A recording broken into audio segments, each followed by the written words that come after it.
भारत का सबसे tough competitive exam है सिविल सर्विसेज। और उसके बाद में दूसरे नंबर पे कौन सा टफ कंपटीशन एग्जाम माना जाता है, वो है चार्टर्ड अकाउंट। क्यों?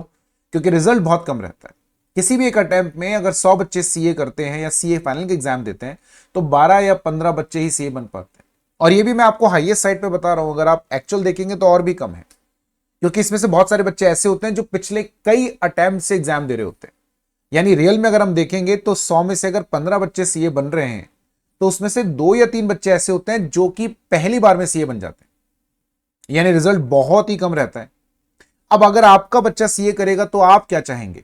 ऑब्वियसली लाइक हर पेरेंट्स की तरह आप भी चाहेंगे कि आपके बच्चे को बेस्ट कोचिंग मिले। अब आप क्या करते हैं बेस्ट कोचिंग ढूंढने के लिए? जो भी नियरेस्ट सिटी आपके आसपास है या बड़ी सिटी है वहां जाते हैं, और वहां की जो भी कोचिंग्स है पॉपुलर या जितनी भी अवेलेबल कोचिंग्स है वहां जाकर आप उनके काउंसलर से मिलेंगे।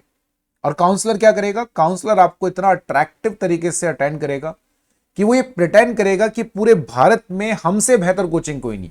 मतलब सिर्फ सिटी की बात नहीं कर रहे हैं, वो अपने आप को पूरे भारत का बेस्ट कोचिंग बताते हैं कि हमारे यहां सबसे ज्यादा बच्चे पास होते हैं। बट रिजल्ट रिजल्ट आप देखते ही नहीं है। वो आपको क्लेम करते हैं कि ये इतने बच्चे हमारे यहां मेरिट में है, ऑल इंडिया रैंक। आप उनसे पूछिए किस अटेम्प्ट में कितने ऑल इंडिया रैंक है, उसके नाम पर 0। यानी अगर उनके पिछले 5 सालों में 10 अटेम्प्ट में 4 बच्चे सीए ऑल इंडिया रैंक आ गए, वो हर अटेम्प्ट में एडवर्टीजमेंट में उन्हीं बच्चों की फोटो छापते रहते। और ये मैं नहीं कह रहा हूं, आप अपने आप ही न्यूज़पेपर को उठाकर देखें, जितनी बार ऐड आता है उतनी बार पुराने ही बच्चों के फोटो छप छप कर आ रहे हैं। तो वो कोचिंग आपको ऐसा प्रिटेंड करता है कि वो बेस्ट कोचिंग है। खैर चलिए छोड़ दीजिए इस बात को कि आप एडवर्टीजमेंट पे भरोसा नहीं करते, आप पर्सनली वहां विजिट करते। तो अब कौन सा फैक्टर है जिसे देखकर आप अपने बच्चे का वहां एडमिशन कराते हैं? तो वो होता है स्ट्रेंथ। यानी आपका फोकस होता है कि जिस कोचिंग में जितनी ज्यादा स्ट्रेंथ, वो कोचिंग उतना अच्छा, वो कोचिंग में उतनी ही पुरानी और एक्सपीरियंस्ड फैकल्टी होगी। तो आप उसे देखकर अपने बच्चों का एडमिशन वहां करा देते हैं, ये मानकर कि हमारा बच्चा यहां पे बहुत अच्छी एजुकेशन लेगा और सीए बनेगा, एक अटेम्प्ट में सीए बनेगा। बट अगर मैं आपको ये बोलूं कि वहां पे जो स्ट्रेंथ है वो रियल नहीं है, फेक है, तो फेक मतलब what is real strength? Real strength का मतलब है कि जब किसी कोचिंग में बच्चा इसलिए एडमिशन ले रहा है क्योंकि उसका रिजल्ट अच्छा है, बच्चा इसलिए एडमिशन ले रहा है क्योंकि वो कोचिंग बेस्ट है, वहां से रिजल्ट अच्छा आता है, तो वो रियल स्ट्रेंथ होती है। अभी फेक स्ट्रेंथ क्या होती है? फेक स्ट्रेंथ का मतलब है कि ये सीए की इंडस्ट्री का मैं आपको फैक्ट बता रहा हूं, स्पेशली जयपुर सिटी में क्या चल रहा है आजकल। जितनी भी बड़ी कोचिंग्स हैं, सो कॉल बड़ी कोचिंग्स जो सालों से है, वो लोग क्या कर रहे हैं, और उनको देख के छोटी छोटी कोचिंग्स में भी यही पैटर्न है। यानी अब सीए की किसी भी कोचिंग में रियल स्ट्रेंथ नहीं है। वो क्या तरीका फॉलो करते हैं? इन कोचिंग्स की अपनी एक मार्केटिंग टीम होती है, जो 11-12 के टीचर्स हैं उनसे ये लोग अप्रोच करते हैं और उन टीचर्स को जाकर एक कमीशन देते हैं। एक्चुअली कमीशन तो फिर भी अच्छा शब्द है, दलाली देते हैं, राइट। यानी एक कोचिंग के पास जाएंगे जो 11-12 के बच्चों को पढ़ाते हैं, और उस टीचर को ऑफर करते हैं कि आप अपने यहां पर पढ़ने वाले 12 के बच्चों को हमारे पास भेजो, और इसके बदले में हम आपको क्या देंगे? एक बच्चे की फीस के ऊपर 10 से 12 हजार का कमीशन। एक सीए फाउंडेशन के बच्चे की फीस होती है 30 से 40 हजार के बीच में। सोचो उसमें से 10 से 12 हजार वो कोचिंग उस 11-12 के कोचिंग वाले को दे देता है। अच्छा, 11-12 का जो टीचर है उसके ऊपर बच्चा और उसके पेरेंट्स ब्लाइंड फेथ करते हैं, मतलब वो उसको भगवान मानते हैं। अगर वो 11-12 बच्चा वहां से पढ़ रहा है, टीचर से पूछते हैं कि इसको अब हम आगे क्या कराएं, टीचर नेचुरली बोलेगा सीए कराओ क्योंकि उसको कमीशन मिल रहा है। फिर माँ बाप पूछते हैं कौन से इंस्टीट्यूट में एडमिशन कराएं, फिर टीचर तो पहले से ही दिमाग में बता के रखा हुआ है, सेट है, इस फलाना कोचिंग में जाना है क्योंकि वहां से कमीशन आएगा। और बच्चे के माता पिता ब्लाइंड फेथ करते हुए अपने बच्चे को उस कोचिंग में एडमिशन करा देते हैं, और जैसे उस बच्चे का वहां एडमिशन हुआ, उस टीचर के पास 12,000 15,000 का कमीशन।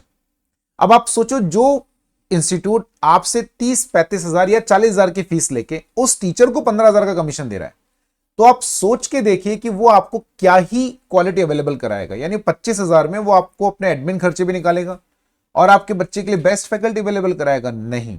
बच्चे का रिजल्ट नहीं आ रहा, बच्चा फेल हो रहा है, बच्चा सोच रहा है कि मैं बेस्ट कोचिंग में पढ़ रहा हूं, मैं मेहनत बहुत कर रहा हूं, बट मेरा रिजल्ट क्लियर नहीं हो रहा, मैं फेल हो रहा हूं।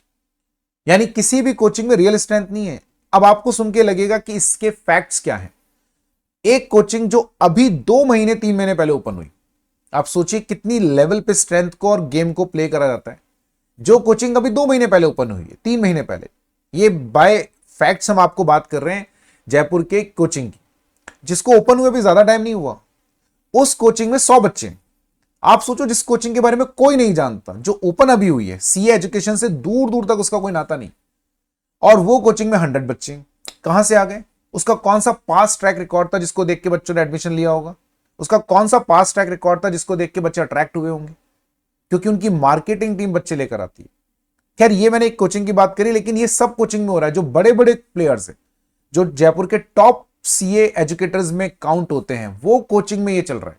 और ये मैं आपको सिर्फ विदाउट फैक्ट्स नहीं बोल रहा हूं, उनमें से कई कोचिंग में मैंने पर्सनली पढ़ाया है, मैं फैकल्टी रहा हूं, मुझे पता है कि वहां पे गेम क्या होता है। यानी वहां पे फैकल्टीज को लेकर कोई बहुत ज्यादा कंसर्न नहीं होता। अच्छा, वो चाहते हैं फैकल्टी सबसे सस्ती मिले। यानी अगर मैं आपको रेट डिस्क्लोज करूंगा तो आपको सुन के शौक लगेगा कि इस रेट की फैकल्टी क्या हमारे बच्चे को सीए एजुकेशन दिलवा सकती है क्या?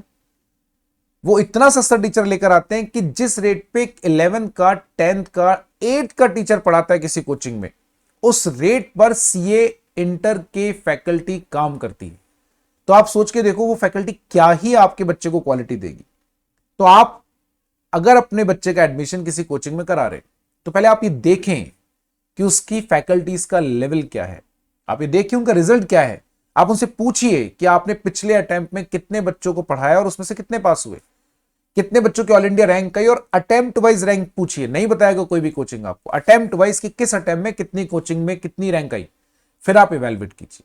और हो सके तो ऐसी कोचिंग में अपने बच्चे को भेजें जिस कोचिंग में बच्चे का रिजल्ट नेचुरली अच्छा आ रहा है, इसीलिए बच्चों का एडमिशन हो रहा है, ना कि इस वजह से क्योंकि वहां पे बहुत सारी भीड़ है। तो हो सकता है कि आप अपने बच्चे का बेस्ट कोचिंग में एडमिशन कराएं, लेकिन फिर भी आपको चीटेड फील हो। अगली बार ध्यान रखिएगा, एडमिशन कराने से पहले आपको क्या करना है।